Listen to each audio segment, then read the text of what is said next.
நம்ம இப்போ நம்ம கதை கேட்கலாம்.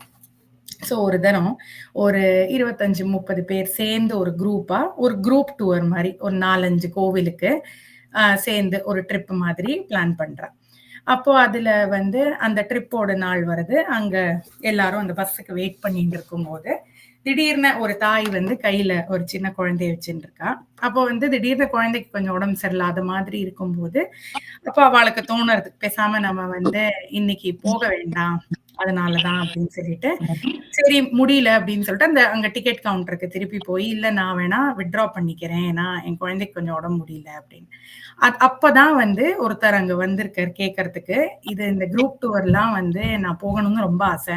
ஆனா நான் எப்ப பார்த்தாலும் எனக்கு டிக்கெட்டே கிடைக்க மாட்டேங்கிறது.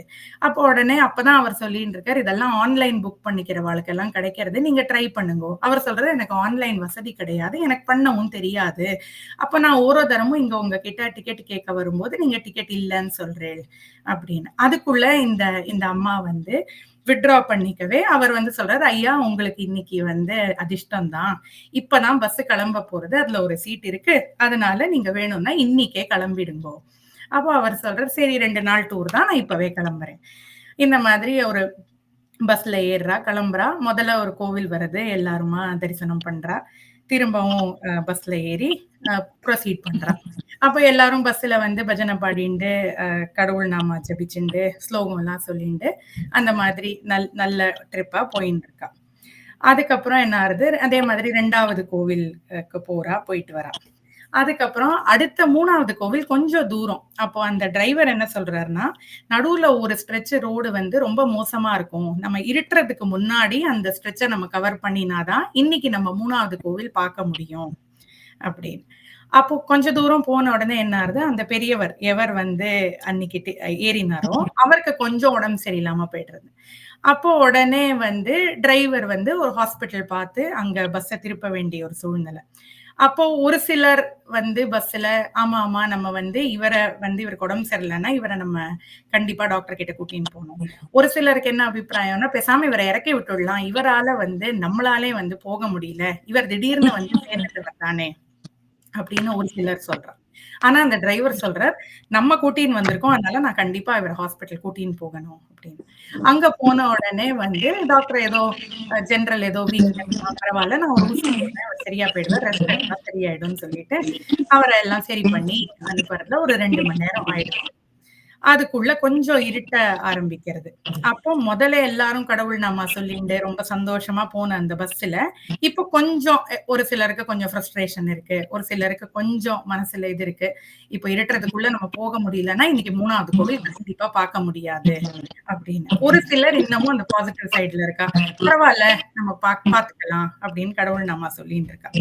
கொஞ்சம் போக போக என்ன ஆறுது அப்படின்னா, வெதர் வந்து கொஞ்சம் மோசமாயி இருட்டு கட்டிண்டு பெருசா மழை வரா மாதிரி இருக்கு.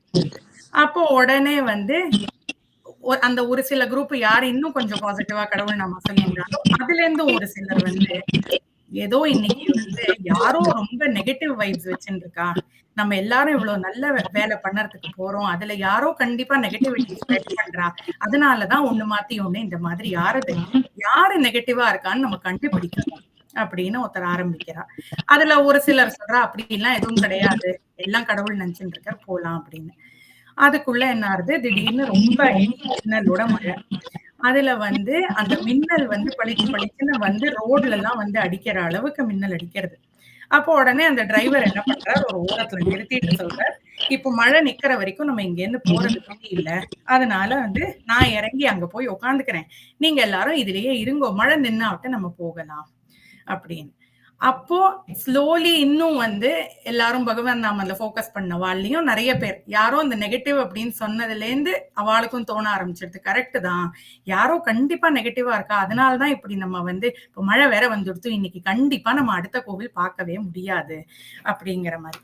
சோ ரொம்ப சந்தோஷமா எல்லாரும் கடவுள் நாம மேல ஃபோக்கஸ் பண்ணிட்டு போற குரூப்ல திடீர்னு எல்லாரும் பிளேம் போட ஆரம்பிச்சுட்டா. இவாளால வந்தது, நீங்க அங்க தண்ணி குடிக்கணும்னு எக்ஸ்ட்ராவா நிறுத்தினேள், அதனால நாழியாக்கிட்டேள், நீங்க பஸ்ல இருந்து ஏற நேரமாக்கிட்டேள், அதனால உங்களால ஆச்சு, இல்ல இவருக்கு உடம்பு சரியில்லாம போச்சு, இவராலதான் ஆச்சு. அந்த மாதிரி எல்லாரும் வந்து கடவுள் மேல ஃபோக்கஸ கிராஜுவலி கம்மி பண்ணி தன்னோட ஃப்ரஸ்ட்ரேஷன், ஆதங்கம் அதெல்லாம் அதுல எடுக்க ஆரம்பிச்சேன்.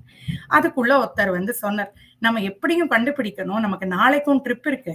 அதனால நம்ம இப்படியே போனோம்னா நமக்கு சரியாகாது. நம்ம கண்டிப்பா கண்டுபிடிக்கணும் இந்த குரூப்ல யாரு நெகட்டிவ் இன்ஃப்ளூயன்ஸ்ன்னு. அப்போ நம்ம வந்து அவள கண்டுபிடிச்சிட்டோம்னா, அவள மட்டும் இறக்கி விட்டுட்டோம்னா, நம்ம எல்லாரும் நம்மளோட தரிசனத்த நம்ம யோசிச்ச மாதிரி பண்ண முடியும்." அப்படின்னு. சரி எப்படி கண்டுபிடிக்கலாம்? அப்படின்னு உடனே எதிர்த்தாப்புல ஒரு 10 அடி தூரத்துல ஒரு மரம் இருந்தது. அப்போ அந்த மரத்துல வந்து ரிப்பீட்டடா மின்னல் பளிச்சு பளிச்சுன்னு வந்து அடிச்சுட்டு இருந்தது. உடனே அதுல ஒருத்தர் சொன்னார், பேசாம ஒண்ணு பண்ணுவோம். ஒத்தொத்தரா இறங்கி போய் அந்த மரத்தை போய் தொட்டு விட்டு திரும்ப பஸ்ல வரணும். யார் அங்க போகும்போது மின்னல் அடிச்சு விடுறதோ அவாதான் நெகட்டிவ் இன்ஃப்ளூயன்ஸ். அப்போ மத்தவா எல்லாரும் கிளம்பிடலாம் அப்படின்னு. உடனே ஒரு சிலர் சரிங்கிறா, ஒரு சிலர் வேண்டாங்கிறா. ஆனா வேற ஆப்ஷன் இல்ல. சரி வேணா ட்ரை பண்ணி பார்ப்போம். ஏன்னா எப்படியும் இன்னைக்கு 3வது கோவில் போக முடியல. ஆனா நாளைக்கு நம்ம எல்லா தரிசனத்தையும் பண்ணிட்டு தான் நம்ம ஊருக்கு போறோம். அதனால எப்படியாவது யாரு நெகட்டிவோ அவளை நம்ம வந்து கழட்டி விட்டுடலாம் அப்படின்னு நினைச்சுட்டு எவர் ஐடியா கொடுத்தாரோ அந்த மரத்தை போய் தொட்டு விட்டு வரலாம்னா அவர் சொல்றார், நான் முதல்ல ஆரம்பிக்கிறேன் அப்படின்னு. உடனே அவர் போறார், இறங்குறார், அங்க போறார், மரத்தை தொட்டுட்டு திரும்ப வந்து பஸ்ல உட்கார்ந்து விடுறார். அப்ப மின்னல் அடிக்கிறது இல்ல அந்த மரத்து மேல. உடனே அவர் வந்து உடனே அவருக்கு ஒரே பெருமை, பாத்தியா நான் சொன்னேன் இல்ல, நம்ம எல்லாம் எவ்வளவு புண்ணியம் பண்ணிருக்கோம், அதனாலதானே நமக்கு இந்த குடிப்பினை எல்லாம் கிடைச்சது. அப்போ அதனால நான் கண்டிப்பா இல்ல அப்படின்னு. உடனே அடுத்தது வந்து திருப்பி ஒத்தொத்தரா எல்லாரும் போக ஆரம்பிக்கிறா. இப்படியே பண்ணி பண்ணி பஸ்ல அந்த பெரியவரை தவிர எல்லாரும் போய் தொட்டுட்டு வந்தாச்சு. அப்போ உடனே வந்து எல்லாரும் உடனே அந்த எவர் அந்த ஐடியா கொடுத்தாரோ அவர் சொல்றார், இவர்தான் இவராலதான் வந்து இவர்தான் நம்ம ட்ரிப்ல முதல்ல வந்து இருக்கவே இல்லை, இவர்தான் திடீர்னு வந்து ஏறினார், இவராலதான் வந்து நமக்கு நெகட்டிவிட்டி, இவரை தான் கழட்டி விடணும் அப்படின்னு. அப்போ அதுலயும் ஒரு சிலர் வந்து சொல்றா, அது எப்படி நம்ம வந்து இவருக்கு சான்ஸே கொடுக்காம இவர் தான் சொல்ல முடியும் அப்படின்னு. உடனே அவர் சொல்ல, சரி இவரை இறக்கி போய் தொட்டுட்டு வர சொல்லுவோம். உடனே ஒருத்தர் சொல்றா, இவ்வளவு மழையா இருக்கு, அவருக்கு உடம்பு சரியில்லை, அதெல்லாம் வேண்டாம், அவர் சொல்ல வேண்டாம், அதெல்லாம் கிடையாது அப்படின்னு எல்லாருக்கும் அங்கேயே வந்து டிஃபரன்ஸ் ஆஃப் ஒப்பீனியன். அப்புறம் கடைசியில எல்லாரும் டிசைட் பண்றா, அதெல்லாம் கிடையாது, அவர் போய் தான் ஆகணும், இல்லைன்னா அவரை இங்கேயே இறக்கி விட்டுடலாம் அப்படின்னு. சரின்னு சொல்லிட்டு அதுல ஒருத்தர் வந்து மனசு கேட்காம, சரி அவரை தனியா விட வேண்டாம், அப்ப வந்து நான் வந்து போயிட்டு வரேன் அவரோட அப்படின்னு. உடனே எல்லாரும் சரி நீங்க தான் தொட்டுட்டு வந்தாச்சு, உங்களுக்கு எதுவும் ஆகல, சோ நீங்க கண்டிப்பா கிடையாது, அவருக்கு துணைக்கு வேணா போறேன்னா போயிட்டு வாங்க அப்படின்னா. உடனே அந்த பெரியவரும் அவரும் இறங்குறா. அந்த மரத்தை நோக்கி அவ போகும்போது பெரிய மின்னல் வந்து இந்த பஸ் அடிச்சு விடுறது. இந்த பஸ் அடிச்சு அந்த பஸ்ல வந்து தீ பிடிச்சு விடுறது. பஸ்ல இருக்கிறவா எல்லாரும் போயிடுறா. சோ இந்த இப்ப இந்த சின்ன கதையில இருந்து நம்ம நிறைய இன்ஃபரன்ஸ் எடுத்துக்கலாம் நம்ம டே டு டே லைஃப்ல. நான் என்ன இன்ஃபரன்ஸ் எடுத்தேன்னு நான் அதை ஷேர் பண்றேன். இந்த கதையில இருந்து வேற ஏதாவது இன்ஃபரன்ஸ் நீங்க யாராவது என்ன தெரிஞ்சுட்டு இருக்கீங்களா நீங்க சொல்லுங்க. முதல் இன்ஃபரன்ஸ் நான் எடுத்துட்டது, இப்ப அந்த அம்மா ஒரு ட்ரிப்பு போனோம் அப்படின்னு குழந்தை எடுத்துன்னு போகும்போது சடனா குழந்தைக்கு உடம்பு சரியில்லை அப்படின்னா இதெல்லாம் நம்ம எல்லாரோடையும் நிறைய தடவை நடந்திருக்கும். அப்போ நம்ம கூட நினைச்சுப்போம், கடவுளே அப்படி நான் என்ன தப்பு பண்ணினேன், நீ எனக்கு வந்து தரிசனம் கொடுக்க மாட்ட அப்படின்னு. இவ்வளோ நான் வந்து அவ்வளோ ஆசையா வந்து டிக்கெட் எல்லாம் புக் பண்ணி உன்னை வந்து பார்க்கணும்னு நினைச்சேன், கடைசியில நீ எனக்கு தரிசனம் கொடுக்க மாட்டேன்னு சொல்லிட்டேல்ல. அந்த மாதிரி நம்ம நிறைய தடவை கடவுள்கிட்ட சொல்லியிருப்போம். சோ அது ஒண்ணு. சோ அன்னைக்கு அந்த பஸ்ல அந்த அம்மா போயிருந்தா அந்த அம்மாக்கோ குழந்தைக்கோ என்ன சூழ்நிலை ஆயிருக்கும் நமக்கு தெரியாது. சோ சம்வேர் கடவுள் வந்து நம்மள ஏதான ஒரு விஷயம் பண்றதுக்கு தடுக்கிறார் அப்படின்னா அவருக்கு நம்ம மேல கோவம் இருக்குன்னு சொல்ல முடியாது. மேபி நம்ம தப்பு பண்ணிருக்கலாம், தப்பு பண்ணாமையும் இருந்திருக்கலாம். ஒருவேளை நம்ம வந்து போகாம இருக்கிறது தான் நமக்கு நல்லது. அதனால நமக்கு என்ன கிடைச்சதோ அதை நம்ம ஏத்துக்கிறதுக்கு அது ஒண்ணு. 2வது நான் கத்துண்டது என்னன்னா, நம்ம மூடு நன்னா இருக்கிறச்சே, மனசு நன்னா இருக்கிறச்சே நம்ம கடவுளை எப்பயுமே நினைச்சுக்கிறோம், நம்ம ட்ரை பண்றோம் வந்து நம்ம கடவுள் பக்தியா இருக்கணும்னு. ஆனா ஏதாவது நமக்கு திடீர்னு ஏதோ ஆதங்கம் ஏதோ இதுன்னா அந்த மாதிரி சூழ்நிலையில கூட நம்ம கடவுள் பக்தி வச்சுக்கிறது தான் நம்ம ட்ரை பண்ணணும் கத்துக்கிறதுக்கு. ஏன்னா கொஞ்சம் நம்ம ஆஸ் பர் பிளான் போகலன்னு உடனே அந்த ஃப்ரஸ்ட்ரேஷன்ல அந்த கோவத்துல நம்ம இன்னொருத்தர் மேல பிளேம் போடுறோம், எப்படிடா வந்து யாரையாவது தேடுறோம் அந்த பழிய வந்து சுமத்துறதுக்கு. இதுதான் கடவுள் விட்ட வழின்னு அந்த நேரம் நம்ம அதை அக்செப்ட் பண்ணிட்டு நம்ம கடவுள் நம்பிக்கை இன்னும் வச்சு இன்னும் கடவுள் மேல ஃபோக்கஸ் பண்றது கொஞ்சம் பிராக்டிகலி கஷ்டமா தான் இருக்கு. சோ அது வந்து நம்ம ட்ரை பண்ணணும் பண்ணறதுக்கு. 3வது நான் என்ன கத்துட்டேன்னா, நம்ம வந்து நினைச்சுக்கிறோம் இவா நெகட்டிவ் அவா நெகட்டிவ், நான் தான் வந்து பாசிட்டிவா வச்சுக்கிறேன் அப்படின்னு.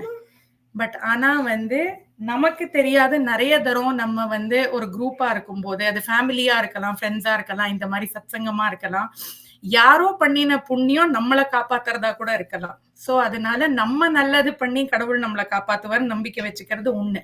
ஆனா நெறைய தரம் வந்து மேபி அன்னைக்கு நமக்கு ஏதாவது ஒரு தீமை நடக்கணும் அப்படின்னு மேபி நமக்கு இருக்கு. ஆனா அந்த நேரத்துல வந்து இன்னொருத்தர் யாரோ பண்ணின புண்ணியம் நம்ம எல்லாரையும் வந்து காப்பாத்தும். சோ அதனால வந்து இவா நெகட்டிவா அவா நெகட்டிவான நம்ம நினைச்சுக்கிறதுக்கு பதிலா எல்லாருக்குள்ளேயும் கடவுள் இருக்கார். எல்லாரும் நல்லவா, எல்லார்கிட்டயும் குட் பேட் எல்லாம் இருக்கு. ஆனா யாருமே வந்து ஃபுல்லா பிளாக்கோ ஃபுல்லா ஒயிட்டோ கிடையாது. எல்லாருக்கும் ஒரு கிரே ஏரியாஸ் இருக்கு. சோ அதனால எல்லாரையும் வந்து எல்லாரையும் வந்து எல்லாரே நல்லதா நினைச்சு கூடுமான வரைக்கும் நம்ம மனசுல இந்த மாதிரி நெகட்டிவ் தாட்ஸ் வராம எல்லாரோட நம்ம அன்பா இருக்க ட்ரை பண்ணணும். இதுதான் நான் இந்த கதையில இருந்து எடுத்துட்ட இன்ஃபரன்ஸ். முருகா சரணம். சூப்பர் சூப்பர், ரொம்ப சூப்பரா இருந்தது. ரொம்ப உருக்கமா இருந்தது. முதல்ல நீ அழுதது எங்களுக்கும் அழுக வந்துட்டு. ரொம்ப சூப்பரா இருந்தது. தேங்க்யூ. இதுல நீ சொன்ன இன்ஃபரன்ஸை தவிர வேற எதுவும் எனக்கும் தோணல. எக்ஸலண்ட். வேற யாருக்காவது ஏதாவது சொல்லணும்? நாங்கள் கடவுளின் குழந்தைகள் நினைச்சால் அதுவே போகும்.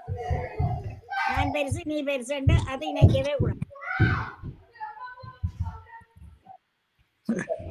தேங்க்யூமா, தேங்க்யூ. முருகா சரணம் எல்லாருக்குமே ரொம்ப முருகா முருகா மட்டும் பாடிடலாம்.